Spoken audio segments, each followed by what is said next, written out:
어떤 물건에 대한 처분 권능하고 물건의 사용 그리고 수익과 관련된 권능, 이렇게 해서 세 가지 권능으로 구성되어 있다. 물건의 처분 권능은 물건의 교환 가치를 지배하는 지배권이다 라고 얘기하고, 사용 수익 권능은 물건의 이용 가치를 지배하는 지배권이다. 그래서 교환 가치와 이용 가치를 모두 지배할 수 있는 소유권은 물건에 대한 전면적 지배권이다. 그리고 물건은 교환 가치와 이용 가치 이외에 다른 가치는 없어요. 그래서 물건을 완전하게 지배하는 완전한 권리다, 이렇게 얘기를 해요. 전면적 지배권이다. 그렇기 때문에 자유롭게 양도할 수 있어요. 내가 가지고 있는 내 소유물, 이게 거래가 금지된 물건이 아닌 한 누구에게나 양도할 수 있어야 되겠죠? 그렇죠? 그리고 완전한 권리다라고 하는 거야. 너무나 완전하기 때문에 소유권은 행사하지 않고 놔둬도 스스로 소멸시효에 걸려서 소멸하는 일은 없어요. 자, 그래서 완전한 권리다라고 얘기합니다. 이게 소유권이에요. 교환 가치만 또는 이용 가치만 타인에게 만들어주는 걸 설정한다라고 얘기했죠. 그래서 교환 가치만 양도하는 걸 뭐라 그래요? 담보물권을 설정한다. 담보물권 들어보셨죠? 담보 제공한다, 그런 얘기 들어보셨죠? 담보가 뭐야? 담보가. 이것도 이제 일본식 발음인 거예요. 일본식 이게 용어인 거예요. 아까 잠깐 했듯이 여기서 2억을 빌려줬다. 그럼 여기서 뭐래요? 이거 가지고 여기다가 저당권을 설정한다. 그럼 이걸 뭘 제공한다고 얘기하는 거야? 담보를 제공한다라고 하는 거죠. 담보가 뭐냐? 담보가. 많이 썼잖아요. 그죠? 엄청나게 많이 썼는데 뭔지도 모르고 썼다는 얘기잖아, 지금. 애들 갖고 잡들이 할 일이 아니요. 우리도 모르면서 막 쓰니까. 그죠? 담보는 채무에, 이 사람 입장에서 봤을 때 이거 채무잖아. 채무의 변제를 부담하는 보증인 거야. 채무 변제를 부담한다. 내가 스스로 변제하지 않았을 때는 네가 팔아서 가져가. 채무 변제를 부담하는 보증이야. 이게 물건으로 제공되면 담보물. 그럼 이게 물건으로 제공되니까 담보물이죠. 그럼 담보물의 소유권은 얘한테 있는 거 아니냐고. 그렇죠? 담보물의 소유권은 얘한테 있으니까 담보물에 대한 처분권을 얘한테 만들어준다. 그래서 담보물권으로서 뭘 만들어주는 거지? 저당권 만들어주는 거야. 처분권. 그 담보물권이 있다는 얘기는 소유권자는 아니지만 처분권을 행사할 수 있다, 그런 얘기죠. 그러면 담보물이 어떤 거냐에 따라서 저당권, 질권, 유치권이 있다라고 얘기해요. 자, 이제 뒤에 가서 이거 다 할 거니까 저당권은 부동산 있죠, 부동산. 부동산에 대한 담보물권인 거예요. 부동산을 담보로 제공하면 저당권을 설정합니다. 질권이다라고 하는 거, 이건 동산인 거야. 질권이란 말은 전에는 전당권이라고 했어요. 전당권. 전당권을 질권이라고 얘기를 하는 거예요. 질이라고 하는 의미는 잡아놓는다는 의미인 거예요. 옛날에 인질이라는 말 들어보셨죠? 사람을 잡아놓는다라고 하는 거예요. 근데 지금은 인질이 존재해요, 안 해요? 인질이 있을 수가 없어요. 그러니까 지금 물질만 있어요. 옛날엔 인질, 물질 이렇게 나눴어요. 근데 지금은 인질이 없기 때문에 그냥 질, 그럼 뭐죠? 물건에 대한 거죠. 그 물건 중에 뭐죠? 동산인 것이다 라고 하는 거예요. 그 다음에 유치권, 그래요. 유치권. 유치권은 뭐야? 우리 올림픽을 유치했다? 이렇게 얘기하죠. 올림픽을 우리가 어떻게 확보했다, 그런 의미잖아요. 그죠? 아시안게임을 인천에서 유치했다. 그런 얘기 하잖아요. 유치권입니다. 유치권은 예를 들어서 요거를 내가 이제 수리했어요. 우리 학생 건데 내가 수리했습니다. 했는데 이게 물건 자체는 10만 원짜리인데 수리비가 3만 5천 원 나왔어요. 3만 5천 원 주세요. 그랬더니 안 줘. 그럼 소송했다. 소송 비용 300만 원 들었다. 그럼 배보다 배꼽이 더 커지죠. 이런 거 받기 위해서 소송한다. 3만 5천 원 받기 위해서 민사소송하면 또 한참 걸리잖아요. 그러니까 그렇게 하지 말고 이 수리비가 있으면 이 수리비 받을 때까지 물건 인도 거절하고 계속 내가 확보할 수 있는 권리를 뭐라 그래요? 유치권이다, 그런 거야. 인테리어 공사했어요. 인테리어 여기. 인테리어 공사했는데 공사비 안 줘. 그럼 공사업자가 문 딱 잠궈놓고 어떻게 해요? 못 들어가게 하는 거. 이런 게 다 뭐야? 유치권인 거야. 받을 돈이 있으니까. 그 받을 돈이 뭐야? 채권인데 물건으로 지금 꽉 잡아놓고 채권 내놓으라고 항의하고 있죠. 그 채권이 피담보 채권이 되는 거예요. 아시겠죠? 그래요. 질권은 어떻게 하는 거죠? 전당포 갖다 주고 돈 빌려 쓰죠? 돈 빌려 쓰고 이거에 대해 이 빌린 돈하고 이자 가지고 가야 물건 내주잖아요. 잡아놓는다 질권이야. 저당권은요. 저당권은 문서상으로만 저당권 설정해 놓고 나중에 채무 변제 기일에 변제하지 않으면 경매 실행해 버리는 거예요. 그러니까 저당권 설정했다. 채무자가 물건 계속 가지고 있어요.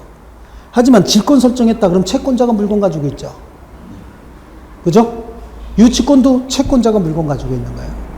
그러니까 요거는 관념적인 지배권이다라고 얘기하고 이건 실질적인 지배권이다 이렇게 얘기를 해요. 자, 그 다음에 이용가치 그래요.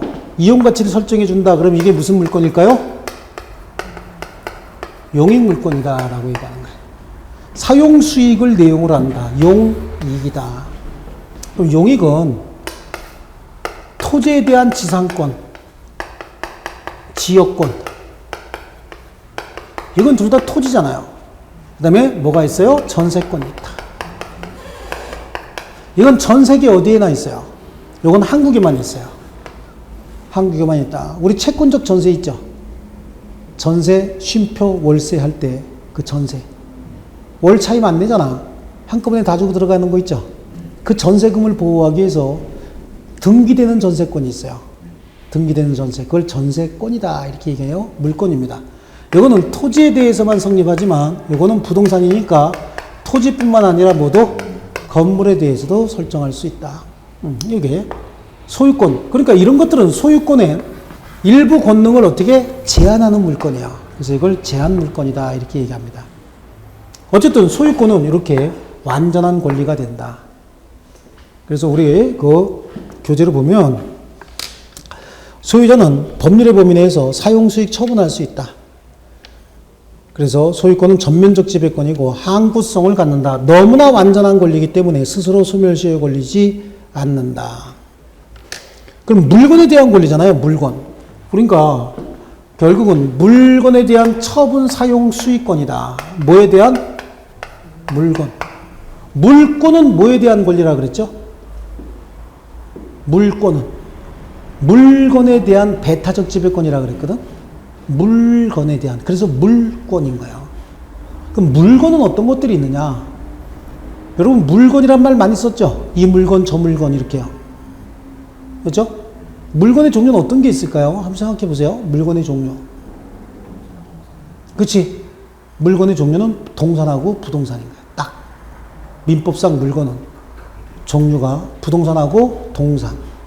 그럼 부동산은 뭐가 부동산이에요?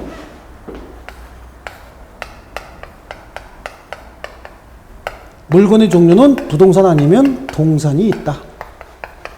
그럼 부동산이 뭐냐? 부동산은 토지와 그 정착물을 부동산이라고 해요. 토지와 뭐요? 토지와 토지 위에 있는 정착물을 부동산이라고 한다. 그럼 동산은 부동산 이외의 물건은 다 동산이다. 이렇게 얘기합니다. 그죠? 토지와 그 정착물이다. 그럼 토지는 부동산 맞네. 토지와 정착물이라고 했으니까 토지는 무조건 부동산이네, 그러면. 그럼 정착물은 토지 위에 있는 정착물 여러 가지 있을 수 있죠. 그래요? 뭐가 있어요? 건물. 건물만 있나? 수목.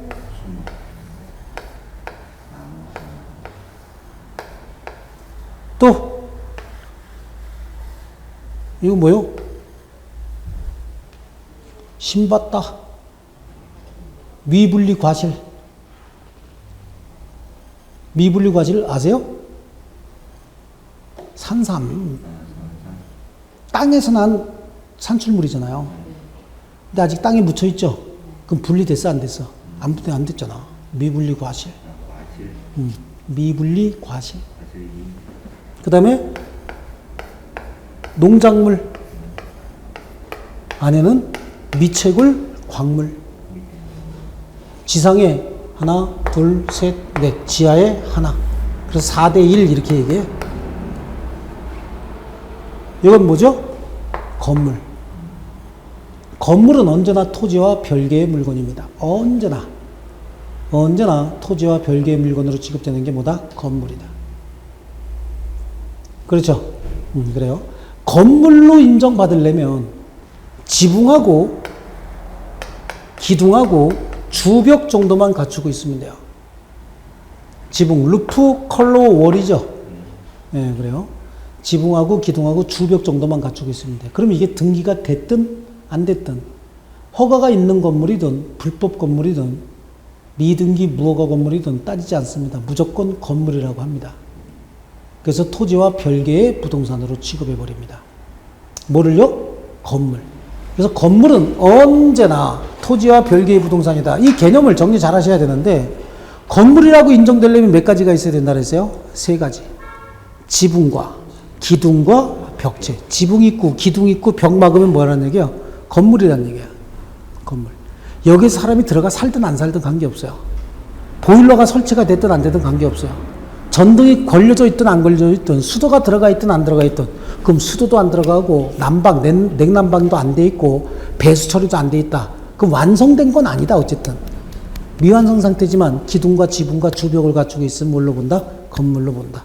그리고 언제나 토지와 별개의 물건으로 봐요. 이건 수목이죠. 수목도 가치가 있는 것들이 있어요. 그래서 이게 임목 등기를 할 수가 있어요. 별도로 임목법에 의해서 임목 등기를 하게 되면 토지와 별개의 물건으로 봐요. 그 다음에 이것뿐만 아니라 명인 방법이라고 하는 게 있어. 명인 방법은 관습법상 소유권의 공시 방법인 거예요.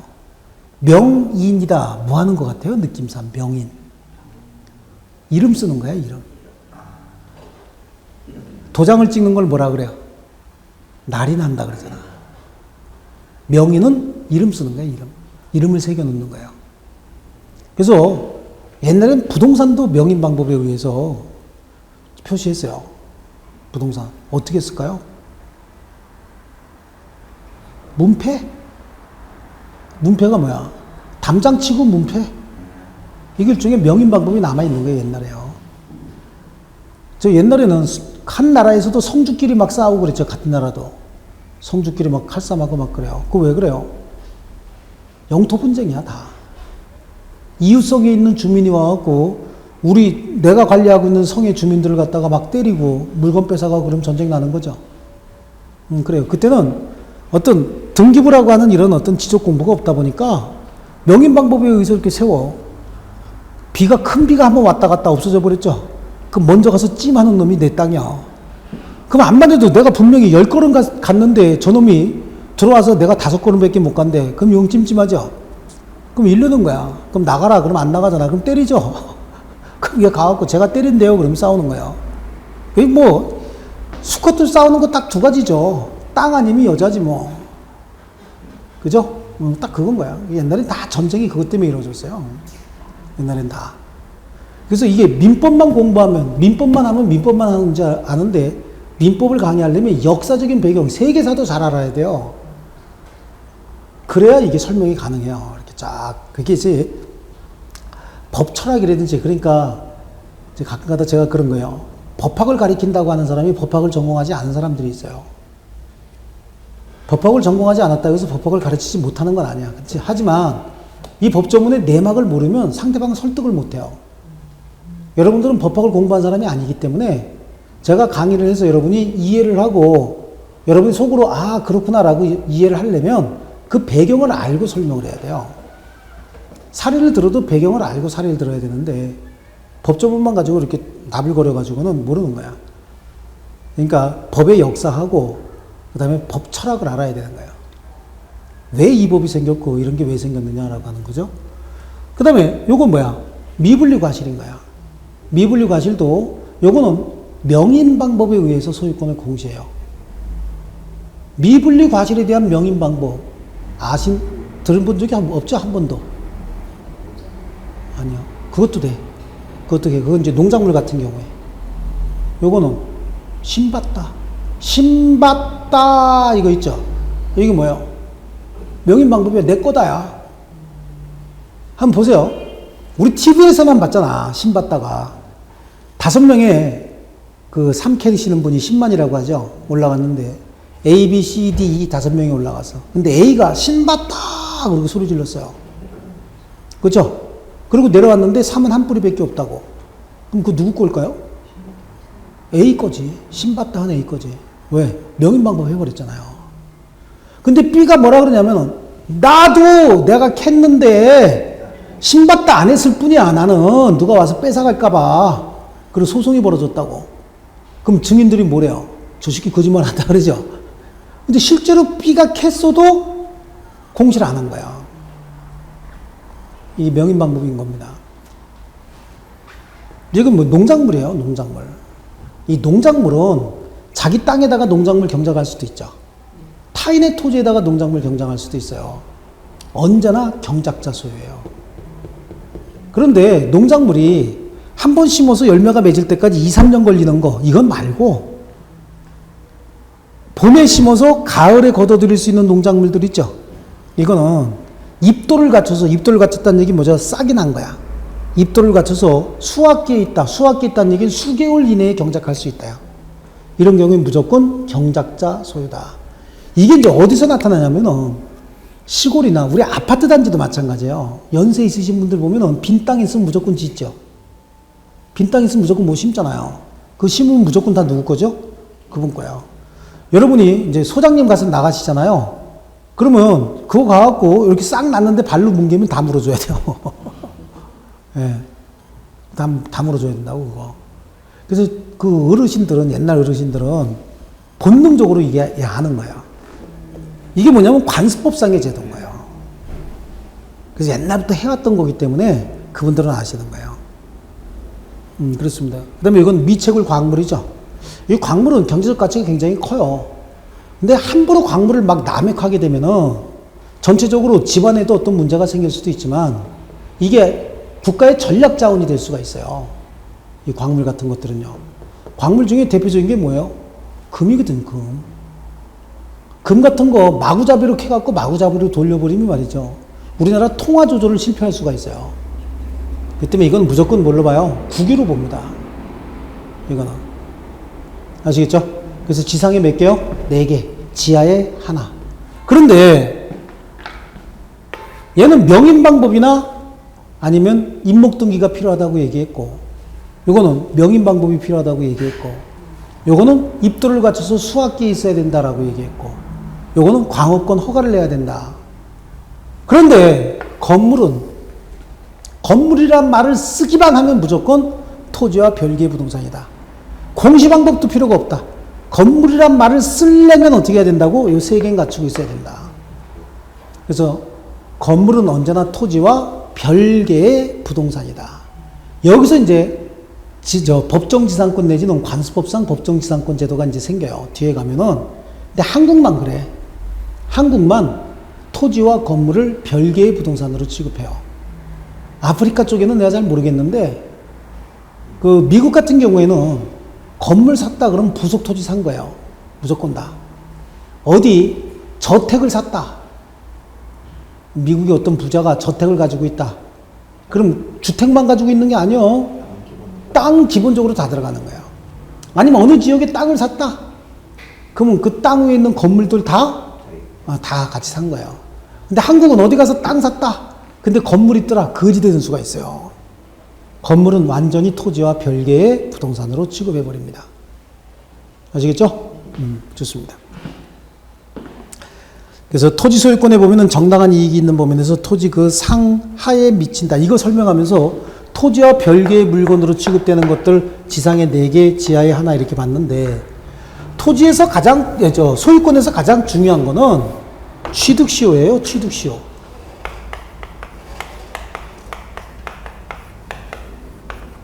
취득시효인데 거기 245조 한번 읽어볼게요.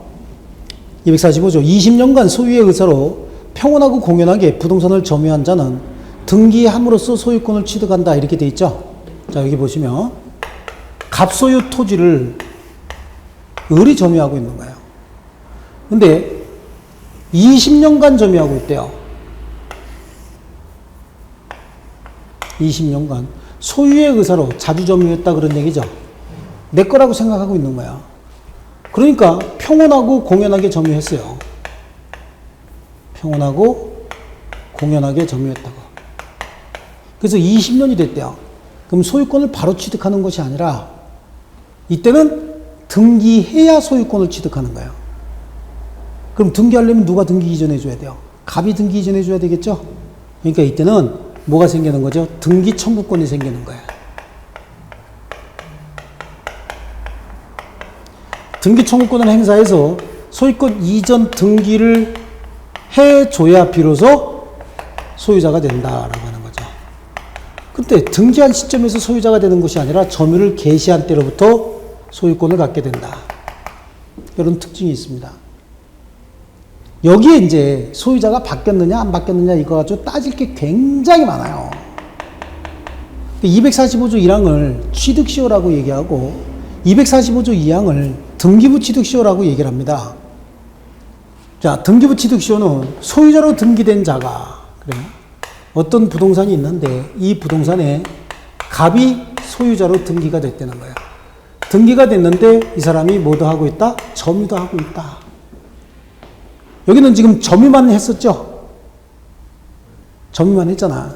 근데 여기는 등기도 갖추고 있고 점유까지 하고 있다는 거예요. 이 점유가 소유의 의사가 있는 평온하고 공연한 점유고 점유 개시가 선의로서 과실 없이 점유가 개시가 됐다는 거야. 그래서 등기도 10년, 점유도 10년이 됐대요. 10년이 되면 뭘 취득한다? 소유권을 취득하게 된다. 그런 거죠. 여기는 왜 또 다시 등기할 필요가 없을까?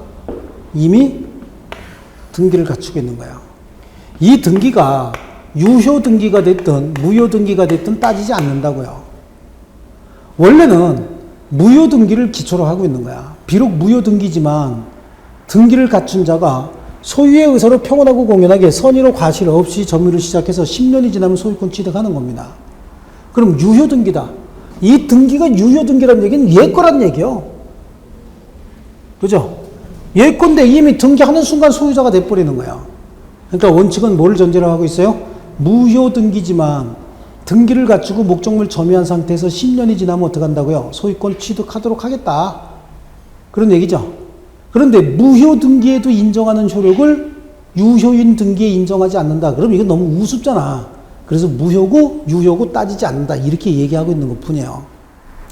근데 이런 제도가 왜 생겼느냐를 아셔야 되는 거야. 이런 제도가. 왜 취득시효 제도가 생겼을까요? 자, 여러분 혹시 옛날 드라마나 이런 거 보면은 이제 옛날 드라마 뭐 여로, 아시 이런 거 있잖아요. 여로나 아시는 내용이 좀 비슷합니다. 그죠? 내용이 며느리가 고생하는 거죠. 그래요. 그 여로하고 아시 그 드라마 때문에 한국인 그 여성들의 한이 세계 만방에 이렇게 좀 퍼지게 됐어요. 한은 이미 끊어졌는데 그 한이 남아있네. 왜 한국 여성들의 그 한이 빨리 이렇게 안 없어지는지 잘 모르겠는데 그 한이 있는데 거기 보면은 항상 말썽 부리는 아들이 있죠. 말썽 부리는 아들은 집에서 살아요? 기생집에서 살아요? 기생집에서 살아요. 그리고 이 말썽 부리는 아들이 집에 가끔 옵니다. 오면은 아버지한테 문안 인사 드리러 옵니까? 뭔 짓 하러 와요? 예. 줄 돈이 없잖아. 그럼 어떡합니까? 뭘? 땅 문서 들고 나가죠. 집 문서, 땅 문서 들고 나가요. 그래서 그거 갖고 팝니다. 아버지 몰래.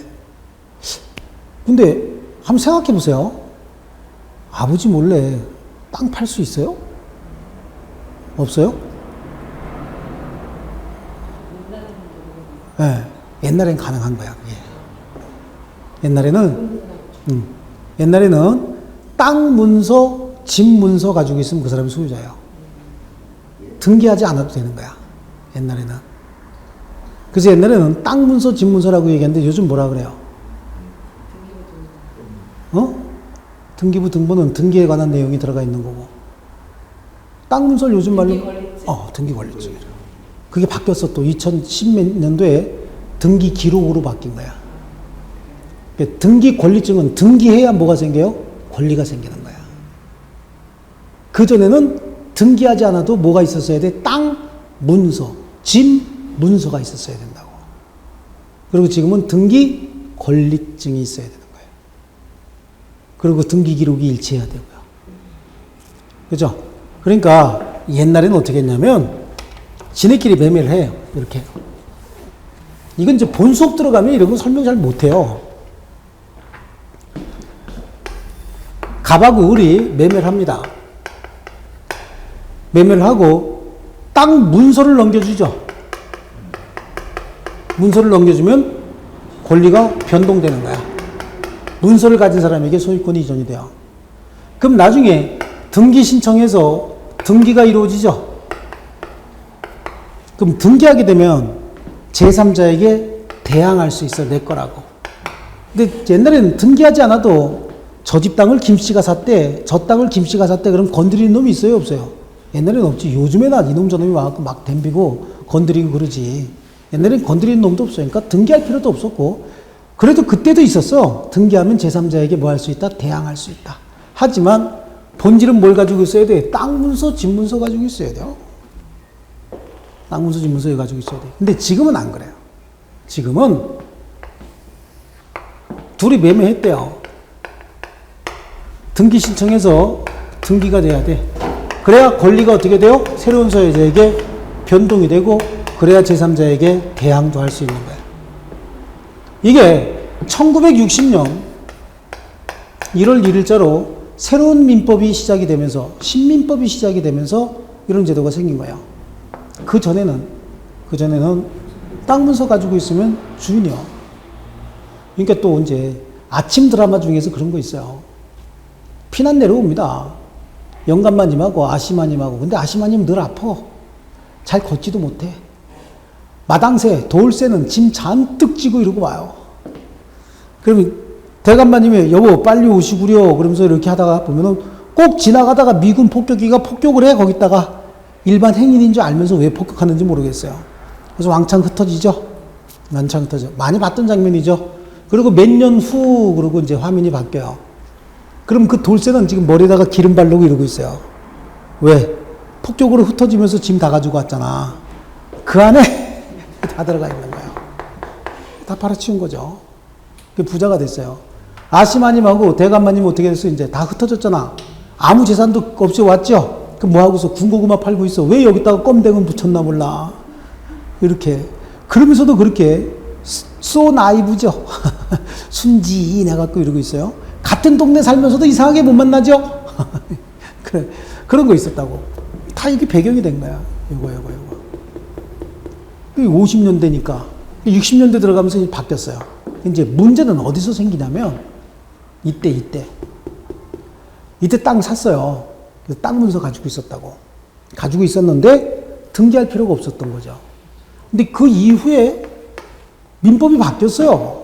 민법 체계가 바뀌었다고. 근데 민법이 바뀐 거 여러분 알고 있었나요?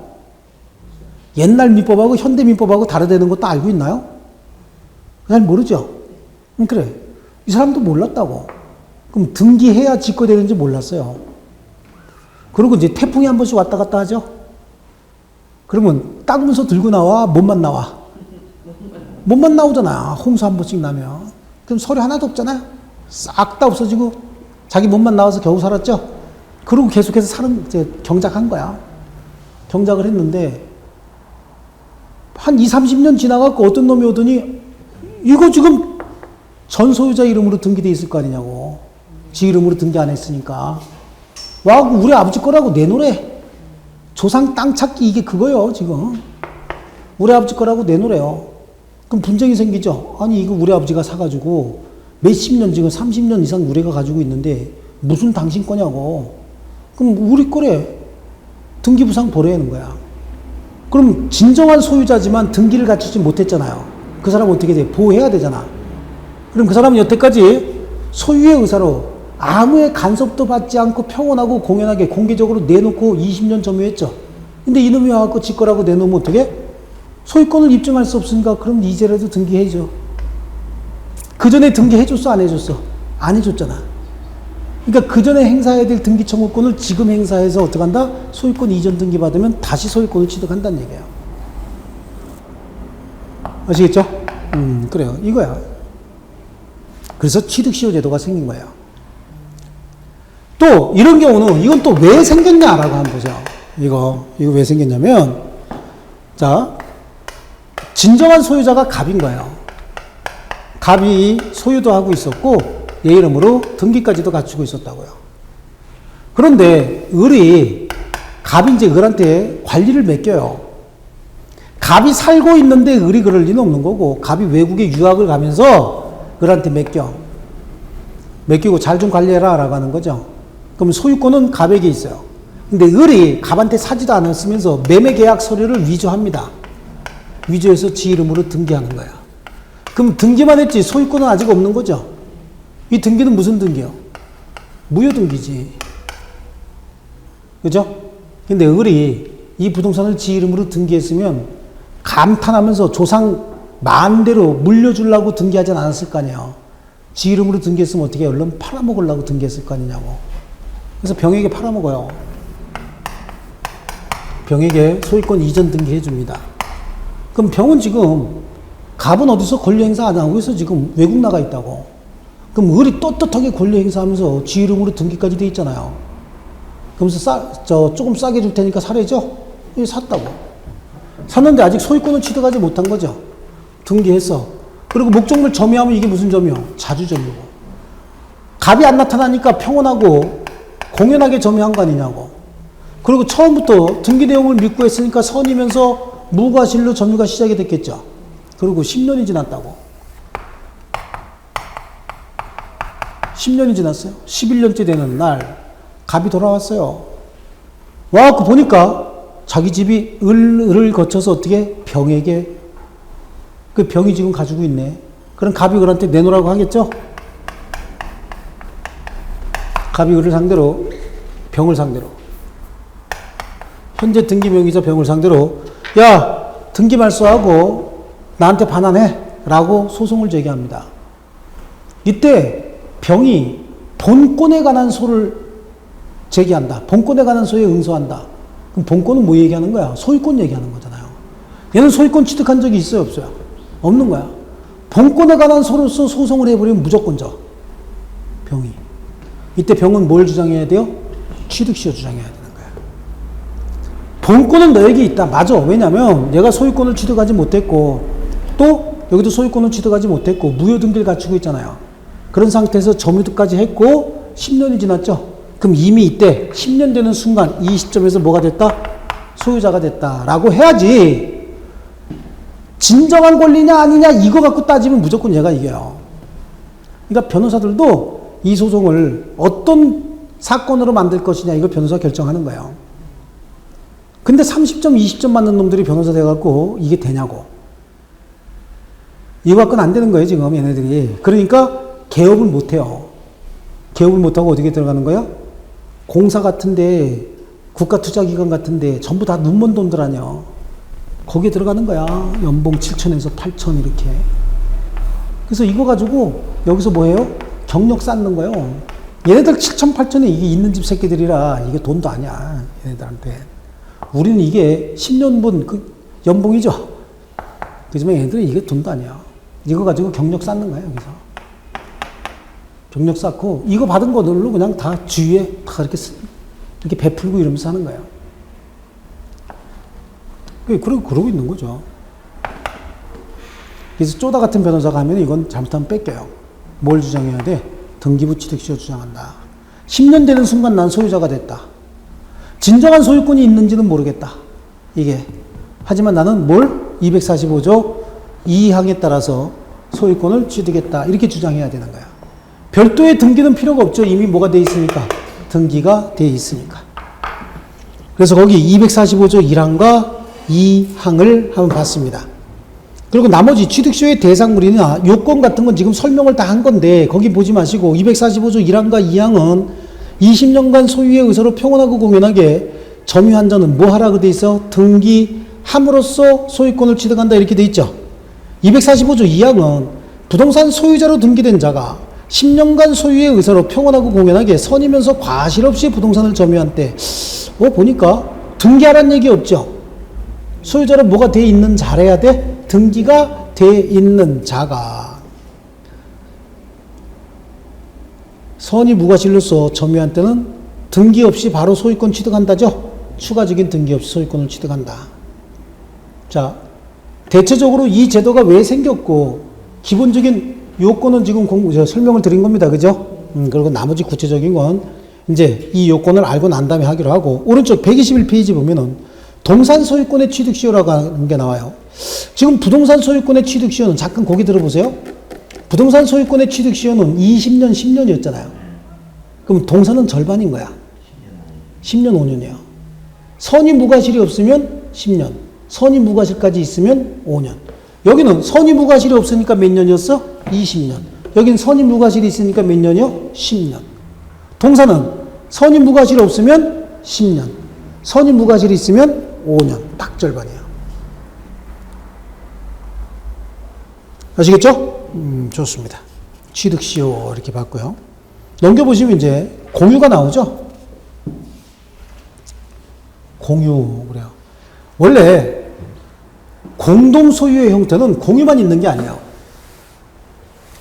공동소유라고 하는 건 세 가지 유형의 소유 형태가 있어요. 공동소유 형태.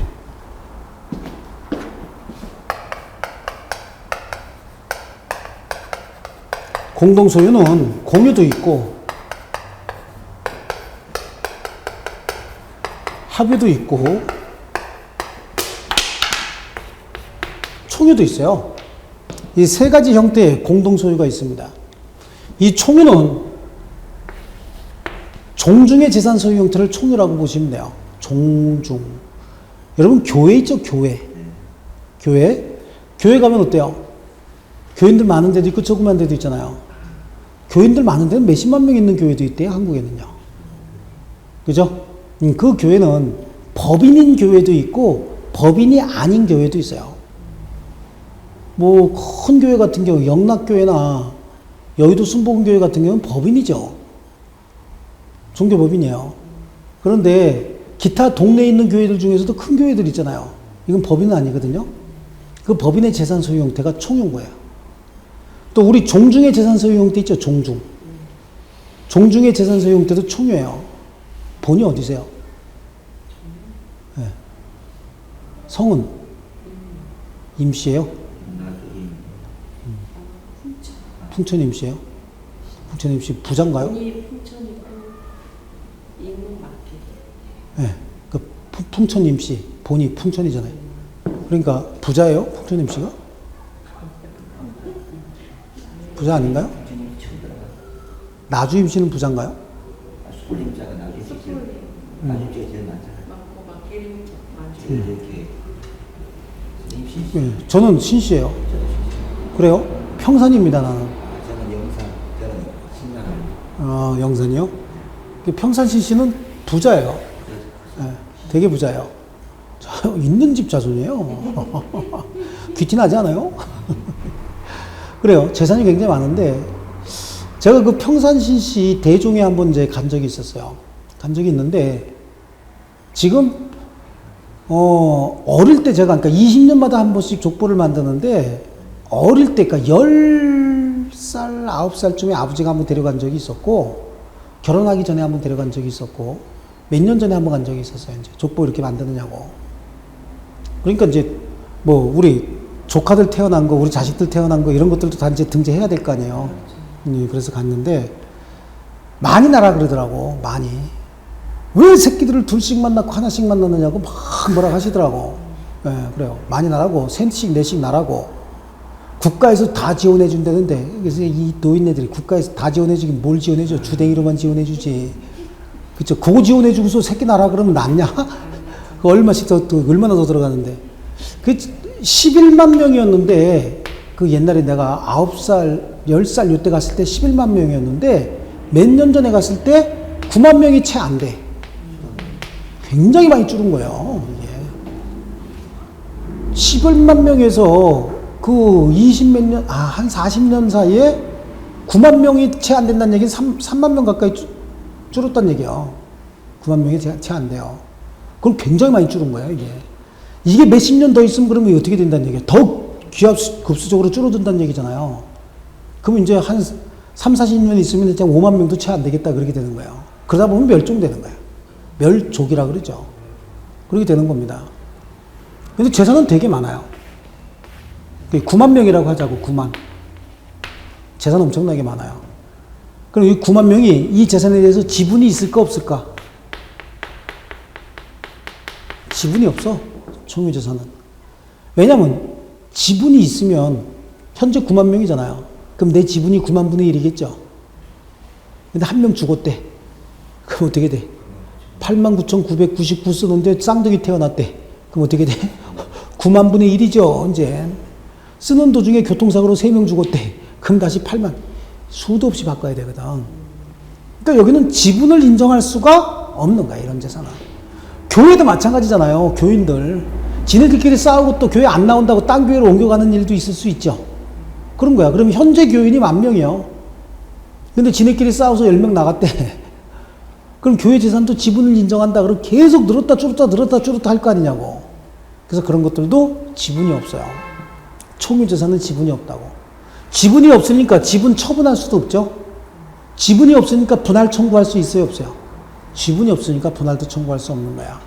그럼 이 총유물 관리 어떻게 하고 보존하고 어떻게 하고 처분행위 어떻게 할 거냐? 이거는 종중규약에 정해져 있는 대로 하고, 종중규약이 없으면 어떻게 하면 돼요? 사원 총회 결의를 통해서 하는 거예요.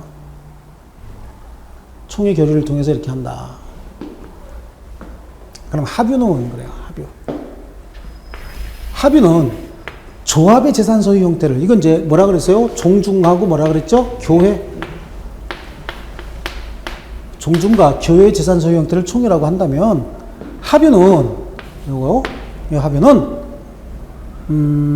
조합의 재산 소유 형태를 합유다. 이렇게 얘기를 해요. 어디요? 조합. 조합이 뭐야? 많이 들어봤죠? 예? 조합 많이 들어봤죠? 조합이 뭘까요?